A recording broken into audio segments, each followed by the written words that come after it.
Good evening and welcome to Alan's Italy. Tonight I have my son, Franc Palaia. Frank, welcome to the show. Welcome back. We've, been very into his Frank's illuminated photo sculpture, which I happen to love, and the audience happens to love because I'm still getting a lot of YouTube hits on the first and second show. And we never finished up, so I'm purposely going to move fast the beginning quickly to give Frank as much time as possible tonight to continue with his presentation. I have a couple of things to say, and let me go to my thing here. I wish I could do this I wish my, I could have my assistants do this, but certainly Ellen can't because she's too busy. But this is the show. It's show 51. And let me first talk about a couple of things. First of all, last Friday night was my mother and father, who are both gone now. It was their 82nd wedding anniversary, January 18th. They were married 1931. And I forgot. And I woke up Saturday morning and I said, today is the 19th of January. And then I realized that yesterday was the 18th. It was it would have been their 82nd anniversary, and I felt terrible. So I thought I would just highlight them. These are my parents just before they were married in 1931, and what they looked like when I think my father was 20 and my mother was 19 years old.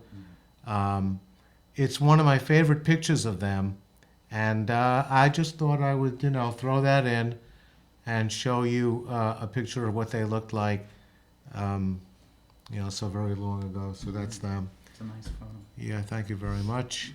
And then, a story we keep coming back to, just to, clue Frank in on this. 2 weeks ago, I was doing a tour of Rome that Laura and I had taken on our last trip, and I passed this relief sculpture on a wall, and I just mentioned it without saying much about it. And then when I got home, Laura said, that's not just a sculpture, that's a picture of a soldier who looks like a German soldier to me, but he's routing people into a particular area. And, there's a significance there. So in my next show, I mentioned that. And then Ellen noted that in the upper right-hand corner was the date, October 16th, 1943. And now I was really possessed by the concept of, doing some work on this. So I found this, and, part of it is written there, and that's probably sufficient, but I just thought I'd read what I found here. On the Via del Portico d'Ottavia, just past the corner of Via Catalana and the Via del Porto Piscario, is Largo number 16, Ottobre 1943. That's the end of the Italian for now. This is the square named for the day the Nazis threatened to take the ghetto's Jews to the concentration camps unless the community provided 15 kilos, which is 110 pounds, of gold in 24 hours. The demand was met, with the Jews and even Roman Gentiles contributing gold. After the Nazis took the gold, they still took the 2,091 Jews away. A plaque on one of the buildings commemorates this event, which reads, October 16th, 1943, here began the merciless rout of the Jews. The few who escaped murder and many others in solidarity pray for love and peace from mankind and pardon and hope from God. Of the 2,091 that were led away, only 16 returned. So now I feel complete that I've actually spoken about this horrid event that is commemorated on a plaque in the Jewish ghetto of Rome. Yeah. Well, the common thought is that the Dutch were very protective of the Jews, and they get a lot of credit for that. But people don't know that actually the Italians saved more Jews than probably anybody. Is that right? Yeah, even though Mussolini was terrible, he wasn't obviously anywhere near as bad as Hitler. But a lot of Italians and even the Catholic Church saved a lot of Jews from all over Italy. So I'm not surprised that the Italians helped the Jews come up with all that gold. It's a lot of gold. You figure a little, earring, a ring, how much does that weigh? Yeah. 110 pounds. Right. Reminds me of a story that my artist friend in Poughkeepsie told me. He's Peruvian, and he was telling me about the Spanish conquistadors when they took over all of South America, pretty much.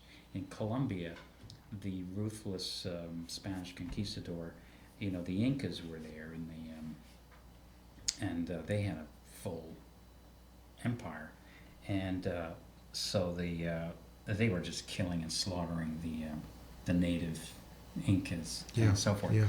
So the Spanish conquistador said, "Okay, I tell you what." He told this to the leader of the Incas of this particular town. He said, "All right, fill up this room with gold, and we'll leave you alone." So they said, "Okay." So they literally filled up this room, like halfway up, and they could have put even more gold in, and the conquistador said, "Okay, that's enough," and he slaughtered them anyway, and he took the gold. So it's a trick, it's a trick to make people think, oh, they're going to save us, but it's just they make the victims, the poor victims, do all the work to get the gold, so they can just. Anyway, but it's a very similar story. Yes. There are, there's horrible things, and all people go through horrible. There's a lot of people who go through horrible times. I was reading. Reading. What was I watching?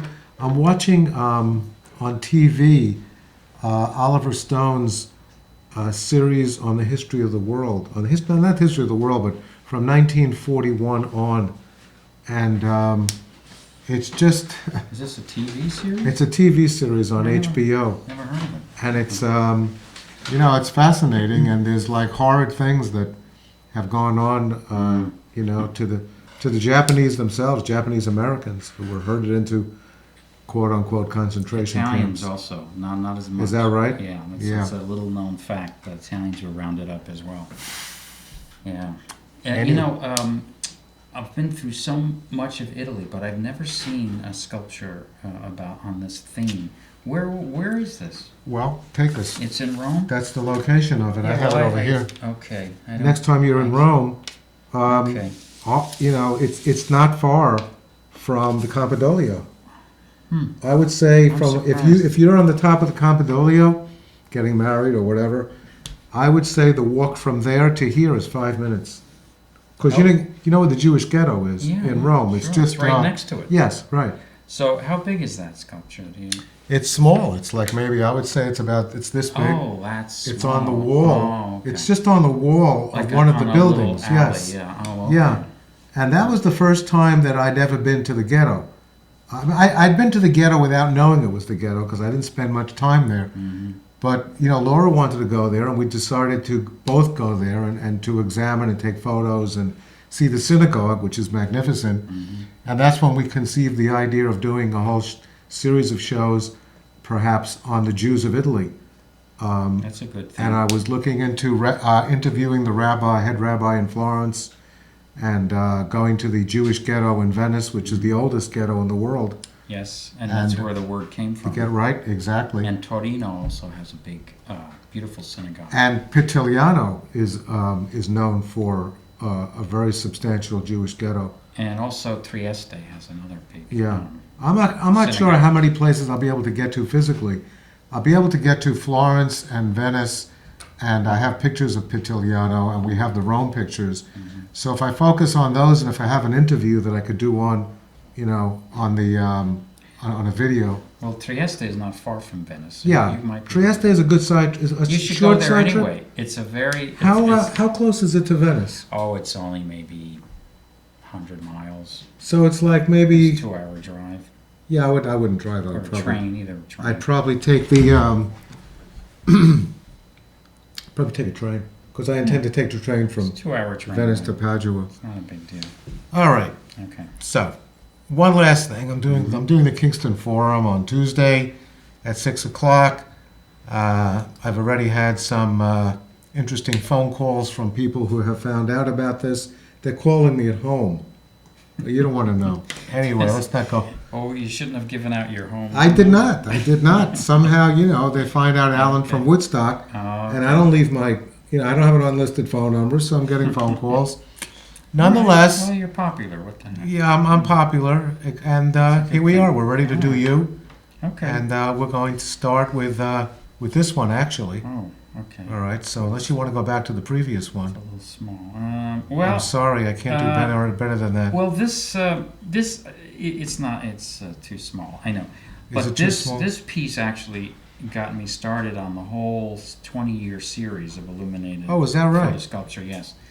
It's obviously a car door, and I was experimenting on different ways to exhibit photographs.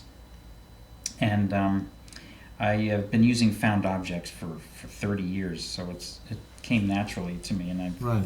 I found this door, and it even had the glass in the window. And I thought, well, gee, that's kind of like a frame, The top part of the door has got the glass, and it's like a frame. So I was fooling around with putting photographs behind it. And what I did was then I put light behind it.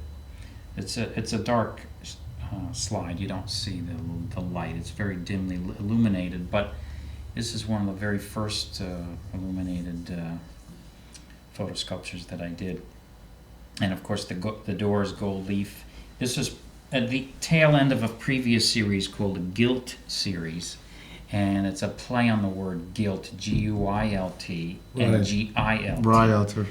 Where's the illumination coming from? It's behind the window, it's but it's still very, I didn't know how to wire light bulbs and so forth. So the light is very small, and you don't really get a sense of the illumination. I see. Plus, it's a small image, so you don't really see the So detail. where'd you But get this? The image in the window, by the way, is a Pompeian fresco. You're kidding.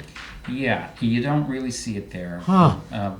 But I like the contrast of the old image with this new car door, two totally different eras of history, but then the gold leaf on top of the door kind of brings you back to the gilded Pompeian, classical artworks. So it was a blend of old and new.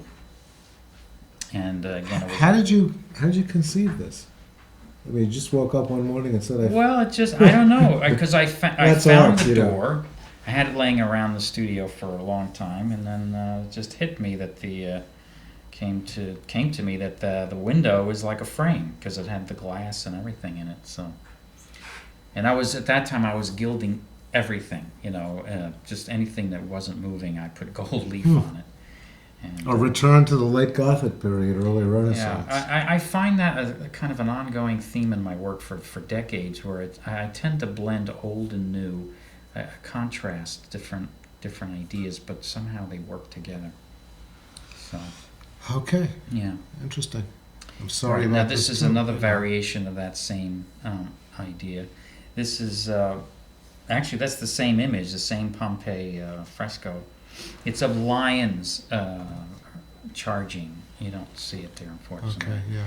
But this is another found object, a really kind of interesting thing. Basically, what it is the back of a theater seat, a metal old theater seat from the 50s.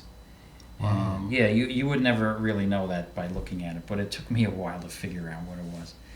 And again, contrasting objects, Wow. incongruous things, disconcerting combination of things where you have a totally unrelated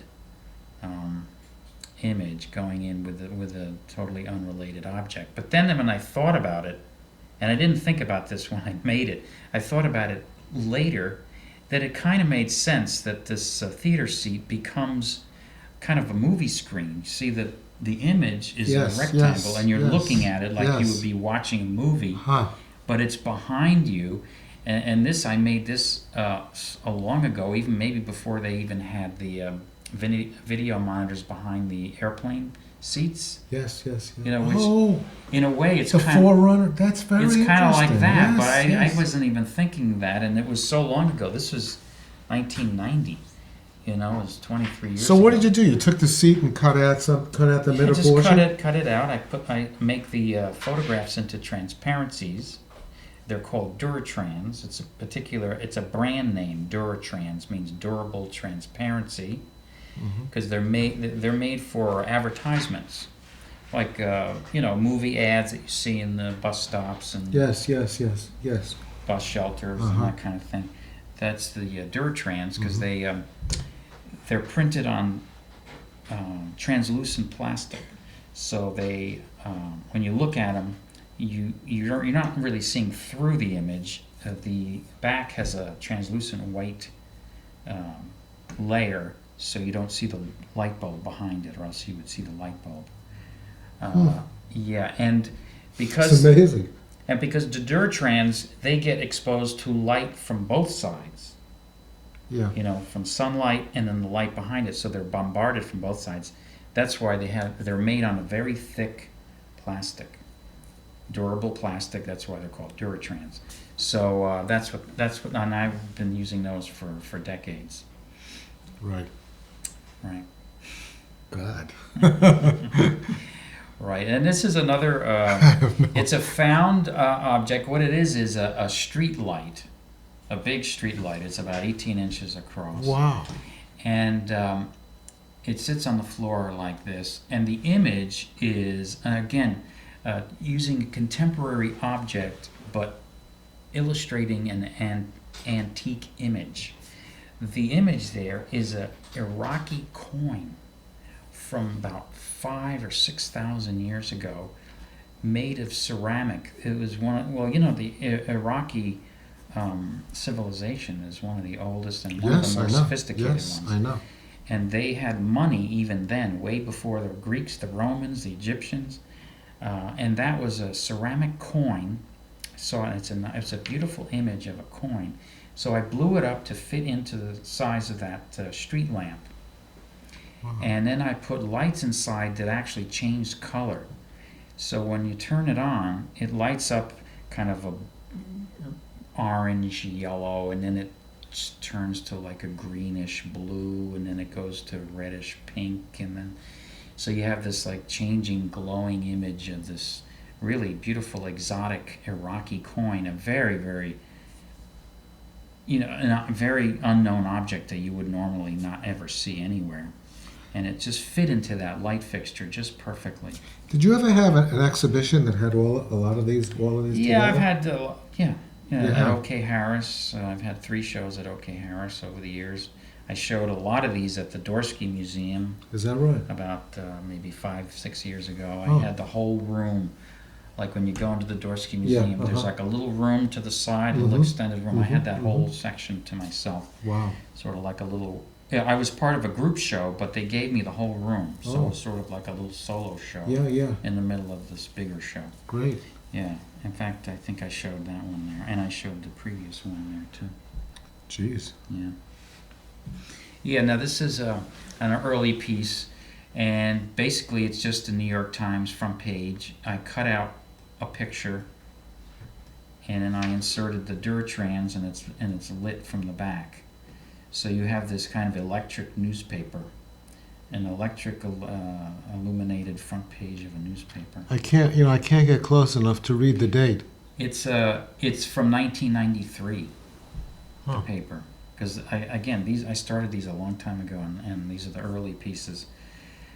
And that photograph, I think there was a big fire in L.A. Yeah, I So see you that, recognize yeah. the City Hall tower building? No, I was looking at. To me, it looked a little 9/11ish, but then I realized it couldn't possibly that's- be because it the had- other no, building, I don't know. No, it's a L.A. fire downtown. Mm-hmm. You know. Wow. Yeah. Shall I move? Just tell me. When to Yeah, move. go ahead. Yeah. Again, I'm always looking for different, unusual things to put illuminated imagery in, just because I like the surprise of, you look at shopping bag, paper bag. You don't expect to see No. an illuminated image. But this time, see, sometimes the image relates to the container and sometimes it doesn't relate to the container. This one relates to the container. It's a photograph of a forest fire.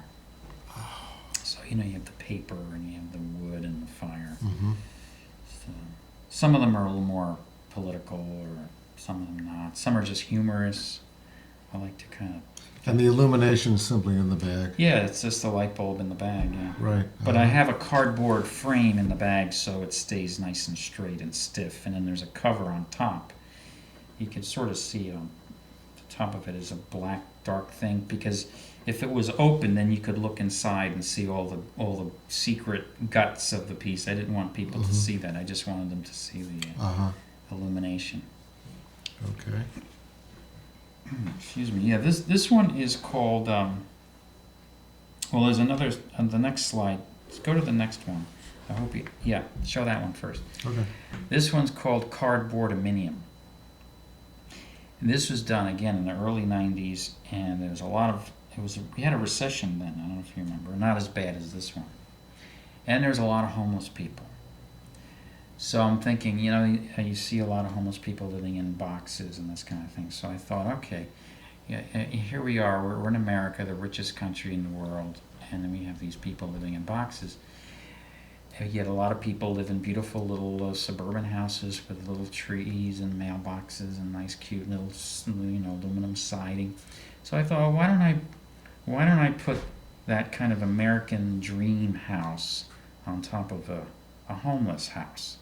Kind of bring the two ideas together. So I painted the beautiful little suburban house on the outside, and on the inside is obviously what you normally would see with a homeless guy, you know, rags and bits of food and With the sign. you know, a sign. Also, it says, "Help me, I am homeless and I have AIDS. I lost my job and my family left me. I can't get unemployment or welfare because I don't have an address. I am not a criminal. Thank you. God bless you." Yeah. Now, I made that sign. A lot of people thought it was a real sign, but I made that sign. You can't get aid because you don't have an address. Yeah, see, this is Hello? when AIDS was still, you know, raging. Yeah. And, you know, it was Right. like such a compounding of problems. A homeless problem, poverty problem, AIDS problem, discrepancy in riches problem. You know, you have these super rich people and then all these poor people, and there's, you know, not too many in the middle. So, oh, by the way, and this is it has an illuminated window there with the image is, you can't see it, but it's a, On the side, right here on the it's side, sort you of mean? like Yes, a yes. Downton Abbey kind of house. Yeah, You know, uh-huh. like a mansion with chandeliers, that kind of thing. And I even had a little TV in there going, you know, so it had a little soundtrack. So go back to the previous one. It shows you the scale. That's me standing next to it, and you can see the little TV in the back So there. this is the interior, Yeah, looking the from a little different angle. Yeah, you know, there's old blankets and rags and Yeah. chicken bones and McDonald's boxes and, you know. You look good there, Frank. Thank you. You're welcome. So that's cardboard aluminium. I made about 2 or 3 of these. They all look a little different. I don't know if I sent you the other ones, but Well, I might have it along this the way, one not kind of sure. explains the whole. You Uh-huh. can go ahead. I see. Yeah. Oh, that's the other side. Another side view, Yeah, yeah. that's the other side, and little curtain made out of an American flag. That's great. That's a real great. window opening there. And then I left the GE label on the refrigerator box on purpose because GE was doing a lot of nasty things, making all kinds of, you know, weapons and bad worker relationship and all that kind of stuff. So I left their logo on there. Yeah. Yeah. Now this is one of the a little later, like maybe mid '90s, late '90s.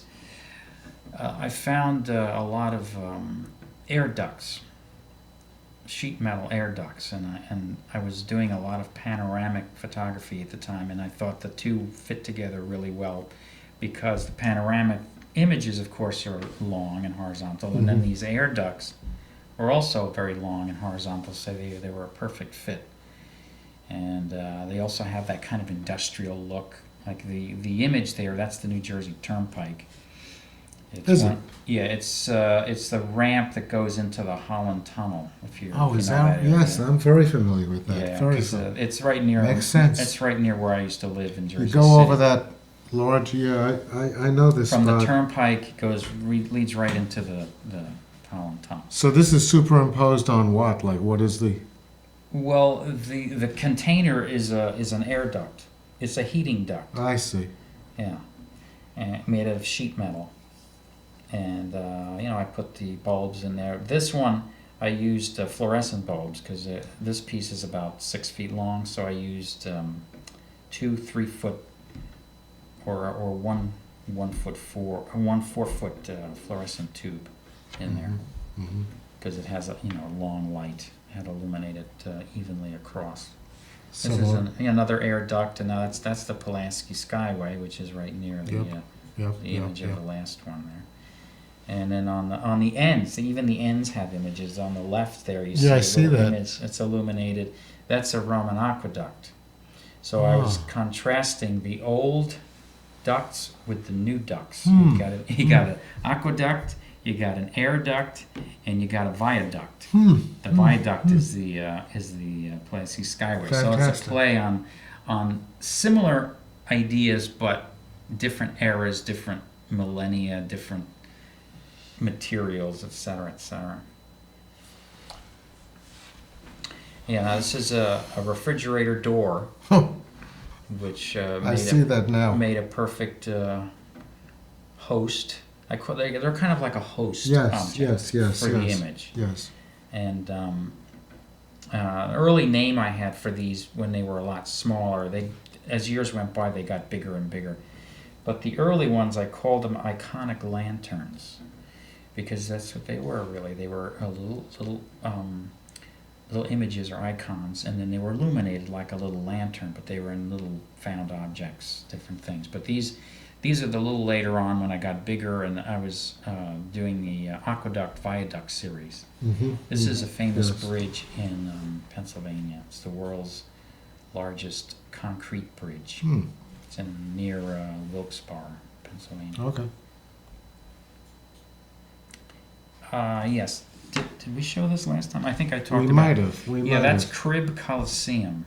Again, contrasting two similar concepts but different millennia. You have the crib, which is that wooden. It's an antique crib.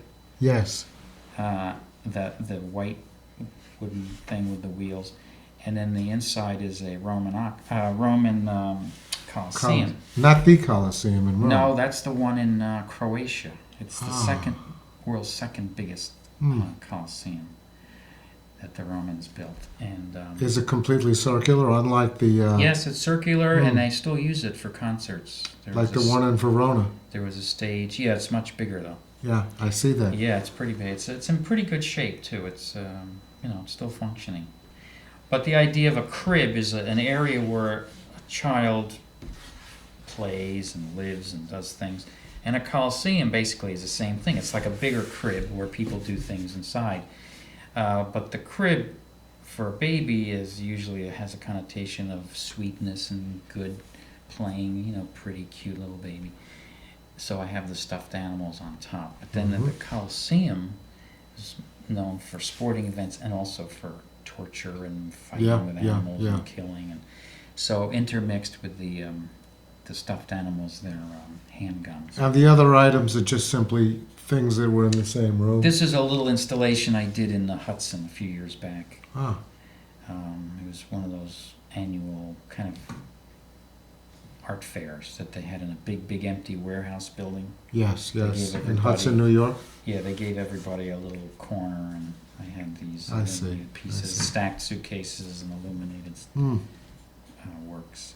Yeah, right, and that's a show I had in also in Hudson at the Carrie Haddad Gallery, and this was at the opening, and I just was standing next to my pieces, and my little daughter Lily, I think she was only like 9 or 10, took this picture. which came out pretty good. I These are thought. your towers. Yeah, this piece is This called, is a good forerunner for yeah, the next show you'll show's be tower. doing. That's Yeah. right. This piece is called Tower of Towers. Hmm. So the idea is that the images of the towers together form another tower with the suitcases. So you have this, the concept of the interior part of the suitcases is towers, and then the overall configuration of the piece is also a tower. So it's a little play on the words. Hmm. Yeah. The towers that I have on that show, I guess we should be discussing this after the show, but those are mostly Polaroid, the Polaroid images, aren't they? No, Do I remember no, correctly? these are not Polaroids. These No, are I know yeah. these aren't, but I know that the ones Some of that them I, are. Some of them are. Yeah, I haven't taken a But close look. just to tell you, the top one I think is St. Mark's in Venice. The next one is Okay. in Croatia. Right. It's in Split, the city of Split, Croatia. Yes. And then the third one down is in Ravenna. It's a cylindrical tower, and then the bottom one is Pistoia. Uh-huh. Yeah. Okay, going to And then the Pistoia. aqueduct on the little floor suitcase Mhm. is also Croatia. It's a Roman aqueduct in Pula. Well, I will be seeing three of the four. I'll be seeing the one on San Marco Mm-hmm. in Venice. I'll be seeing the one in Pistoia and Ravenna. Oh, you're going to Pistoia? We're going to Pistoia. Good. My friend Lydia, her family has recently moved to Pistoia, so they are having us for dinner there one night. Very We're nice. gonna spend Lydia, the day yeah, I was there. reading about her. Oh, Lydia, yes. Thank you. She's like, a major part of the book, and I sent her a copy, and she was pretty overwhelmed. And my friend Luca, the next chapter, Mhm. he's driving me to, Good. Yeah, Pistoia is a nice little town. It doesn't get a lot of attention, but it has a That's beautiful, good. beautiful tower, beautiful cathedral, beautiful piazza. It's not a huge city. It's a nice, kind of quaint-sized city. Have you ever been to Prato? Yeah. Prato? Prato. Is yes. that, I haven't heard good things about Well, Prato. Prato is different from most other cities. It's not like a medieval or a Renaissance city. It has a little bit of that, but it's more known for its industry. Oh. It's a more modern city. It has a really good modern museum. Mm. But it's not really Yeah. that interesting. But you should go just for the museum, contemporary Right. museum. And I've never, That's been all- to. I've that's- never been to Prato. Well, that's all it's known for. It's this contemporary. And museum. look, we've met a friend, somebody on the internet who has a studio there, so we want to go It's visit. just factories mostly. All right. I But mean, that's Luke, okay, you Lucas got- said, "What do you want to go to Prato for when we have all these places?" I know. Well, you got to have factories somewhere. Gotta have factories The whole somewhere. country can't be Disneyland. And I can't always we can't always photograph beautiful things, you Right, know. right. Okay, this is another piece using. It's not an air duct. It's just a long kind of metal suitcase, and that's the. Well, at the time it was not the walkway. That's the railroad bridge in Poughkeepsie. This is in That's been turned into a walkway. mid '90s, so it was long before it became the walkway. Right. But Now it's the walkway. yeah. Mm-hmm. All right. So now I keep looking for new things to put photographs and lights in, and I thought of a car. Why not a car? It's just a bigger object, and it has a cavernous interior, which is all I need to put the lights in. And then it has the built-in glass around the car, which is sort of like the frame of a photograph. And what I did was I retrofitted. This is a real car, drivable car, and I retrofitted it with these illuminated images of Canadian Rockies. Mm. Beautiful. I was up there for a few years back, and boy, it's just the mountains, just the mountain range is just spectacular. And I put solar panels on the car. Those black strips there on the hood and the roof are solar panels. And this was in the Kingston Sculpture Biennial in 2007, I think. Yeah, 2007. And I, what happens is I parked it on the street in Kingston. It was one of the sculptures in the show, but it was parked on the street. It's like a regular car. And what would happen was it would be dark during the day, but then at dusk it would automatically light up because the solar panels had a timer inside. You drove this here. I drove it to Kingston from Yeah, Poughkeepsie. right. I take the images off the windows. Obviously, I Yeah, can't when you see. get to, when you park I it, you can't then, see out the yeah, of window. course. But inside the car, in the compartment, is the lights, Yeah. are the lights, Mhm. and a battery. So during the day, the solar panels collect the sun, make electricity, get stored in the battery. Then as dusk approaches, the lights will illuminate, boom, all of a sudden, and it'll stay lit all Hmm. night, and then at dawn, it'll turn off by itself. And then when the exhibition is over, you just take everything off and drive home. Yeah, and that's what I did. And before the show, I went to the police station to explain to them what this is. Yeah. Because I left it there for 6 months in Kingston. Oh, is that right? But Ah. I would move it around and change it and bring it to different neighborhoods. Because I didn't want it to be in the same place for 6 months. People would think it would be abandoned and Right, they'd steal right, the right. wheels or whatever. So I wanted to move it around. So I went to the Rondout area for a while. Yes. Then I put it in What'd the police Stockade. say? I explained to the police, this is not a regular car. It's a regular car, but it's not a regular car. It's an art piece. And it's going to be parked on the street. I'm going to park it in legal places. I'm not going to park it in front of a meter to use up a parking spot for someone else. Yes. I put it in parking lots and place where you don't have to put, there are no meters. And so they understood that, and I didn't get any tickets for 6 months, even though it was parked all over the place. And it worked perfectly. It lit up every night. And then I brought it to Poughkeepsie, and I had it lit up there a little bit. And but I don't have it anymore. I had to dismantle it, and then I sold the car. And So during the day, the solar panels absorbed the sunlight and automatically illuminated right it up at night. afterwards. And this piece, Unbelievable. the idea of this is that, again, I'm twisting things that are normal into something that's kind of the opposite. See, normally you're in your car driving in the landscape. You look out of the windows to see the landscape. But this piece is the opposite. You look into the car to see the landscape. Wow. So that's the little play on Yes. Wow. that. Yeah. And of course the back and the sides are all, same kind of imagery. Yeah. Unbelievable. Yeah. I find this just extraordinary.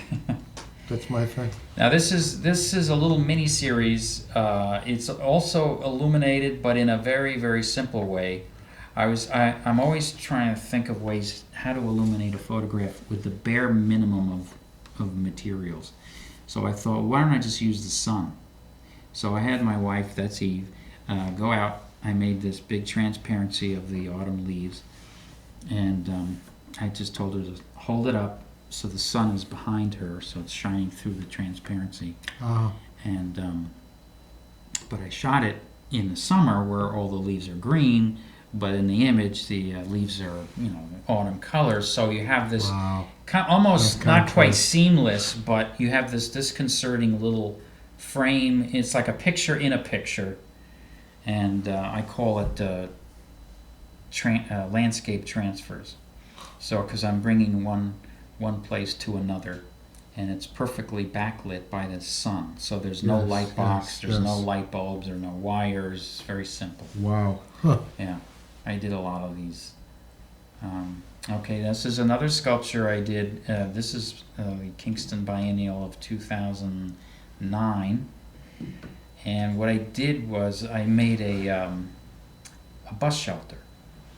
But the bus shelter is to 3/4 scale. It's not a full size. I made it to my size, basically. I made it a little smaller to my scale. And on this one side that you're looking at there, that's my wife and daughter sitting in a real bus shelter, but I photographed it in a way that it looks like they're sitting inside this. I wasn't totally sure that people weren't actually sitting in there. Yeah.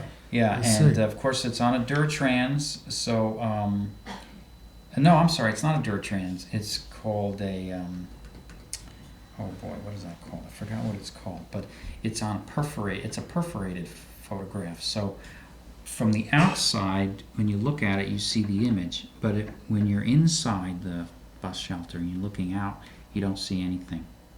Hmm. It's absolutely clear. Now there should be another view of this piece. See if I it's, love this piece. I can't take my eyes Yeah, off it's- it. it's- The way it looks like there's somebody actually in there, but right, and it's in a way it's like a light box, a solar powered light box, because it's natural sun coming in. But there's no electricity, there's no bulbs, there's no wiring, there's nothing. It's just a bus shelter made kind of just to real scale, a little smaller than a real bus shelter. And on the back, go to the next one. I hope you have. Oh shoot. Anyway, the back of that bus shelter is a big image that covers the whole back, and it's a big cow, big brown cow. And when you're inside the bus shelter, you can see a little bit of the. Use the cursor and right there. You see, no. Go to your right a little bit. That whole part there. yes. You're actually looking through it, so you can see the bush and the grass Yes, in the back. yes. You can actually look through the photograph from inside out, but from outside in you see the cow, but from inside out it's completely clear. Wow. Yeah. Huh. And this was installed at Hasbrook Park. There was a beautiful, perfect concrete platform. And it was sitting right up on that platform. Wow. And that was So very- this isn't really a bus. no, but I put it alongside the road, so it sort of looked like a Yeah, it bus, looks a like a real bus, yeah, stop. because it has the road, and, Yeah, you know. but it's not really. Okay, now, Yeah. these are, I've always been interested in these. Okay, now this. I'll keep looking at the clock, Oh yeah, make sure we have time. 10 minutes. Okay. Now this is a light box, but it has two images, and it's made from a mailbox, a regular mailbox, the kind you have on the street pole. A mailbox. Yeah, but it's on its side, and you're looking at you know how when you open the flap to put your mail? Yes, But it's on its yes. side, so the flap is to the right. The black thing on the Yes, right is yes, the flag. yes. And you see the red flag there on the top. Yes, now it's, Yeah. oh boy. I could never have So- gotten that, but now that you've said it, I see what So it is. you're looking at the end, an opened end of a mailbox, Yes. where you would normally look in to get your mail, but instead you're looking at this image. And what it is, in Sicily, we went to the island of Vulcano, which means volcano because the whole island is just one volcano, and it's a semi-active volcano. And when I was there, I was right up to the edge, and it was actually steaming and smoking, and the ground was hot. Sulfur, the smell of sulfur. You see the yellow at the bottom there? Yes, That's yes. yellow sulfur. Where is this located? It's in the Ionian Islands, that's all you have north to of say. Sicily. Yes. There's 5 or 6 islands, and they're all Yes. volcanic in origin.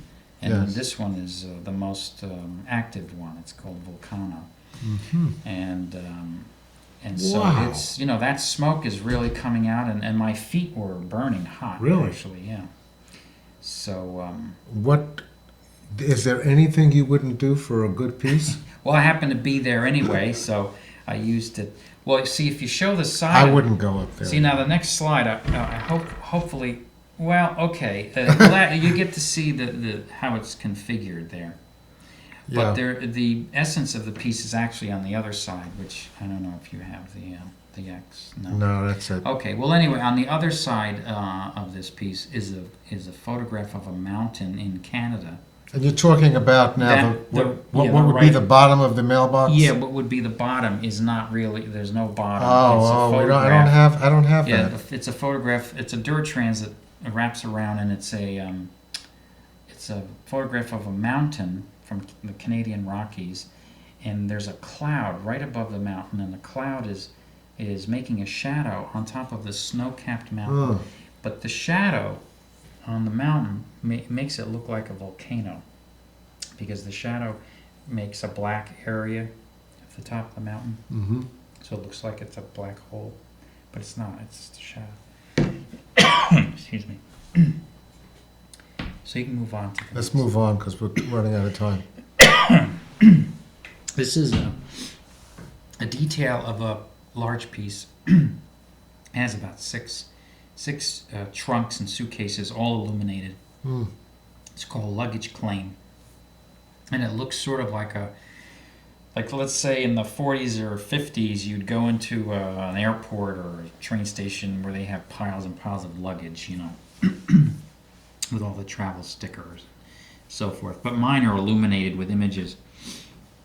I took the concept of the travel stickers that you see on that Yes, blue case there, and I made them into little political statements and illuminated. I took I took the idea of a sticker and made it into a little illuminated light box. Yeah, I see that. And that Correct. says, "Welcome to Iraq, home of the land of rendition." This is I made this during the peak of the Iraq War, Yeah, so it's kind of a political thing. That's an old metal tin suitcase, which is beautiful. It's really weathered and I beat see up. that. So it looks like it's been through a war to begin with, and then it has these kind of war-related stickers. You know, so like a sticker is kind of a happy thing. Oh, I've been to France, I've been to Italy, yeah. you know. But then you go around to see the back and you go, oh, Right. yeah. Yeah, these are. What about these other countries? You know, Yes. what's going on there? You know. Let's move. Yeah, go so ahead. we can do it. Okay, this is a commission I had from the Ulster County Transit System, and it's in Kingston at their bus terminal, and they wanted two things. They wanted a sign for the bus terminal, and they wanted a sculpture. So I combined the two, and I made this. Actually, it's three things. It's a painting, it's a sculpture, and it's a sign. Mm-hmm. Luckily, I'm able to do all those three things, so that's why. And I got the commission because I even included solar power into this piece. Mm-hmm. Basically, that's a flat aluminum sign, flat, totally flat, made to look three-dimensional, That's amazing. and This is flat. that's flat. It's 6 feet high and 12 feet long. And obviously it's a bus, and I painted one of their specific buses. They just got these new hybrid buses. You can see that little bump on the top of the bus. That's where the batteries are stored. And then behind me, I'm standing there next to it just to give it scale. And behind me, black box is solar panels, and it's connected to the lights of the bus. See those red lights, to blinking and flashing lights, and those are real lights. And then again, they light up at night automatically. Bruno Lesky would be very proud of you. You have mastered the concept of linear perspective. Because this, I just can't, my head, sometimes you're told, well, this is flat, but it looks three-dimensional, and your brain then adjusts to that. I still can't see it. Well, To me, it looks like that's it's, the magic of art. And that's the magic of art. And that's what's fun about art, is you can really fool your Amazing. eye. Alan, we got to move, right? Yeah, go ahead, keep going. Well, you can go really Five, fast. 6 more minutes. Yeah. Okay. Go ahead. All right. Oh, that's it. Oh, We're okay. done. All right.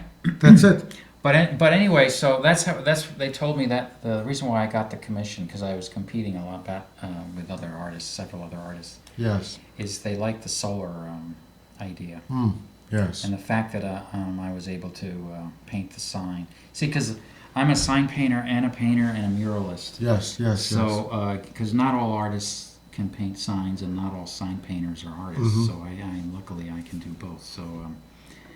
Yeah, this was quite a challenge, I must say, to get the electrical part to work and to get that perspective It's amazing. and illusion. I'll tell you the truth, and I don't know whether you're going to like this or not, but that's one of the best pictures of you I've ever seen. You really look great in that picture. Well, again, my daughter took that. She's really good at photography. She was only about 12, That's a great picture. 12 years old. Anyway, Frank, thank you very Okay. much. The past 3 shows have been wonderful, and I thank you very much. Thank you. I love this stuff, and I'm sorry it's over, but Well, there's more to come, right? there's more to come. Just to tell the audience, we're working on 2 shows on towers. One will be, I have a lot of towers in my collection, and you have those wonderful ones, so we're going to be doing that. And that's going to come up sometime in the near future, so in the meantime, thank you. Sure. And the next show actually is going to be, I'm returning to Venice. I did my first show on Venice, and I haven't done one since. So 52 shows later, I'm Mhm. coming back to Venice in Nice. celebration of us going to Venice. And you're going to show your more recent photos of that? Yeah, I have a lot of recent Mhm. photos, and I'm gonna. Yeah, I have a different twist on it that I'll talk about it next time. I'm going to Mhm. kind of divide them up into categories instead of just general stuff. Actually, I have a whole PowerPoint of Venice Biennale from 2007. We may need that when we get back In from case the you wanna- Biennale. in case you Yes, wanna when I do my little do thing that. on the Biennale. In any case, Mhm. that's it, and it's been a wonderful night, and I thank you very much as always. And on behalf of Frank and me, buona notte, buona fortuna, Buon lavoro. there you go. We finally did it. I got it in there.